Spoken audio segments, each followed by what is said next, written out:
The human body is amazing. You can use it in so many ways, and with different music, different interpretation, different understanding of the score and style.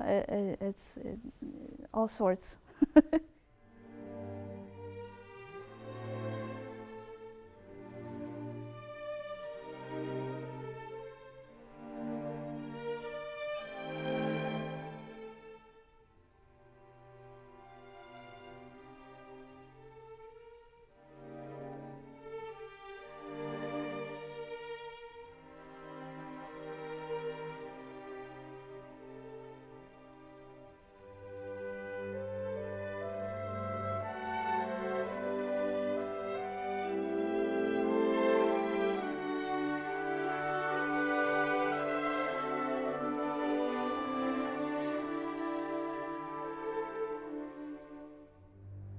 I really believe conducting is an art. A great conductor is someone who can bring together a group of people. And this person needs to have enough charisma, enough strength, both mentally and physically. And above all of these, a great musicianship and a great facility to express what it needs to say.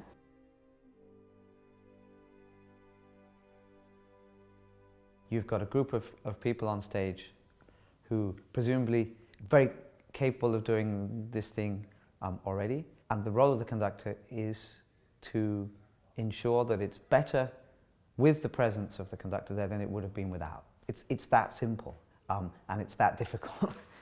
Any conductor, great or ordinary, needs to be able to convey very precise information to the players. We need to know what speed, what dynamic, what emotional content there is, where the music's going. We need a conductor who has some idea of the structure of the music so that the phrases make sense. That's the easy bit.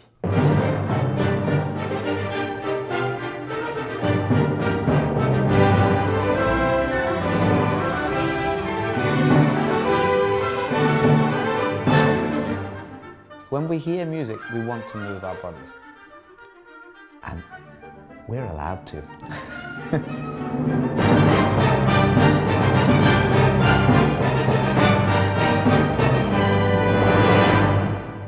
There's training to be able to do it very, very well, to express your ideas and your interpretation to the orchestra in a very easy to understand way. Technique is using all the weapons that you have in your arsenal, which is all of your body, to extract with the greatest efficiency and the greatest precision exactly that which you're trying to recreate in sound.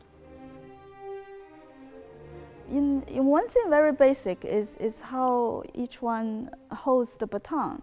Some hold it at an angle, that your arm goes this way, the baton would go the other direction rather than completely in a line with the arm. Some do this, some do this. And some conductors do like a very small beat and with ictus very clear. I collect batons. For me, the goal is to have something in my hand that I'm not conscious of.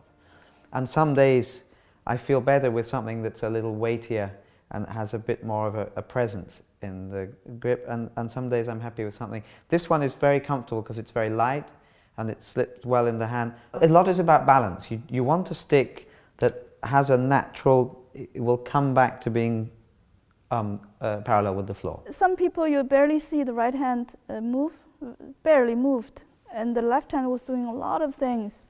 And even more, much more, double the information of the right hand, which means this person could be left-handed, then he probably should use the baton in the left hand, which I've seen people do very successfully. I sometimes find myself come back with this one and you can manipulate the end of the stick with very small gestures in the hand. The baton is supposed to be an extension of your arm. We used to do this exercise with my teachers.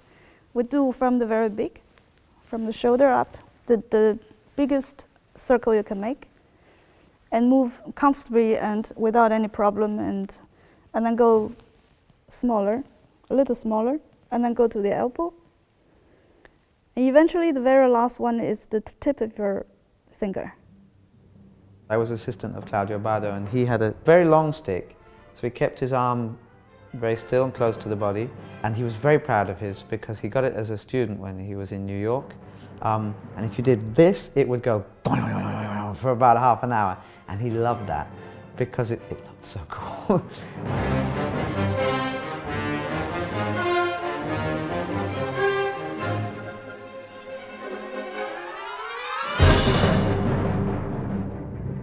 In my view, the best conductors are the ones who say the least. They know here and here, in their head and their heart, what they want. They know here, in their head, precisely what they need to do with their bodies to get that. And then when they don't get it, they know what they have to say and do in order to redress the balance.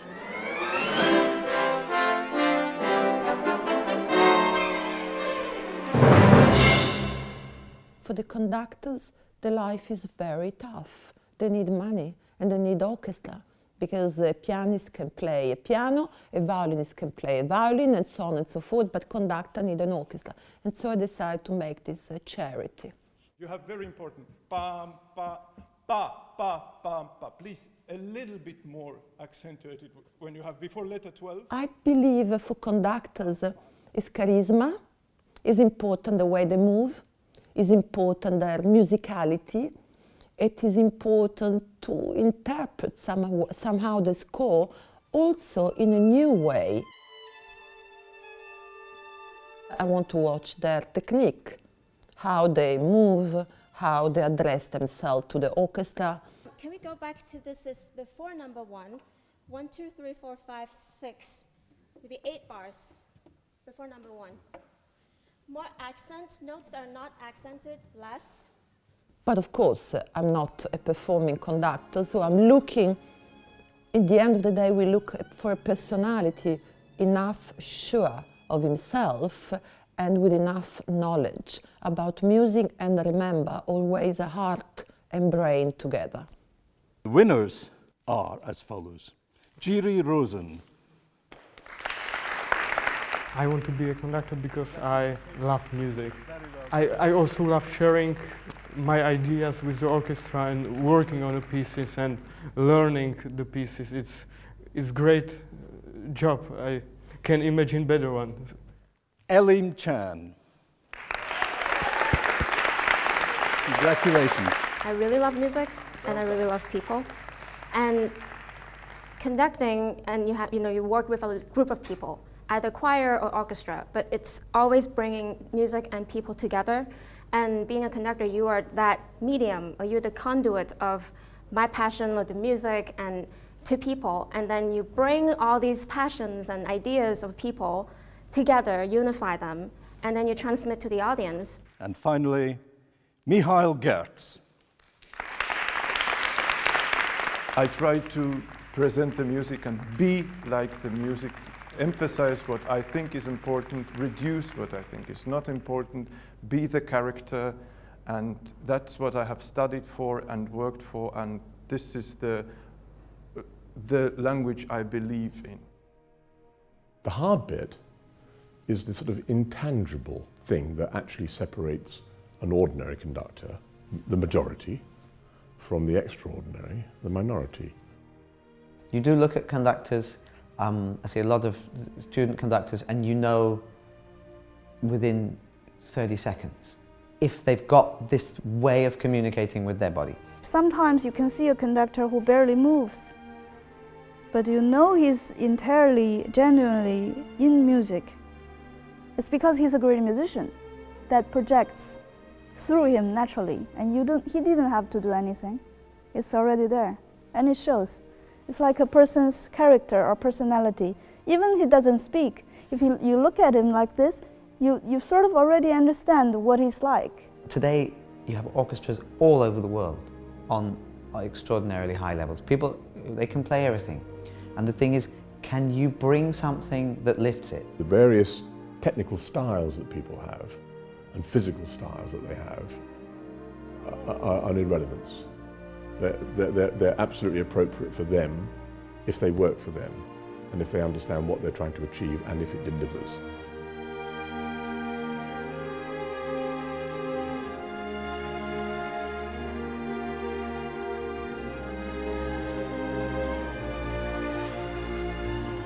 The whole body needs to be in music. Every part of your body, your hair, everything.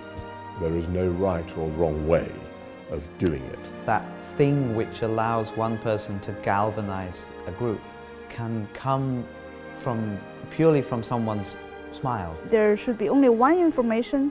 It's clear and it's understood, and that's it. The job of the conductor is to effect positive change. Everybody can move their arms around however they like. But the real gift to conduct, it's not the same. If you have it, you have it.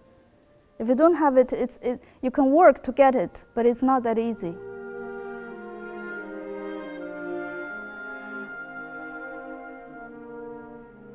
A few people are just born like that.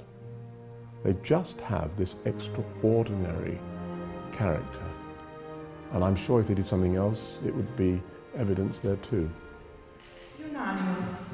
Everybody decided on the meantime that the winner of this competition is Eileen Chan.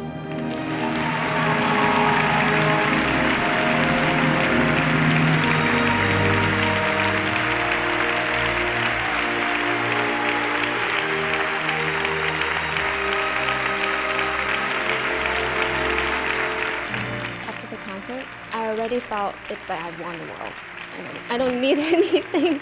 So when they announced, of course, I was beyond happy because it's all the judges, all the jury decide it's that I'm going to be the winner, and it's all the hard work, all the hours of not sleeping, of staying up and figuring out how to conduct through this. Am I really doing this? Why am I doing? And it's very confirming. I'm shocked, but at the same time, I felt this kind of like, yay, Can't wait to be with my family, to share this with them. And I also I look forward so much to start, working and just, being here, and can't wait. It's just, I can't even. It's like you get a new book and you kind of know what, like, the description, but you have to open and read, it's almost like I'm ready for this new chapter. I can't wait to open the book. I'm very proud, and I think, look, I established this competition in 1990, so there are 24 years. And in these 24 years, me too, I grew up. And me too, I listened so much music. And the competition is growing, and the competition, it grew a lot, and it became much more established. And this is a very beautiful thing, yeah.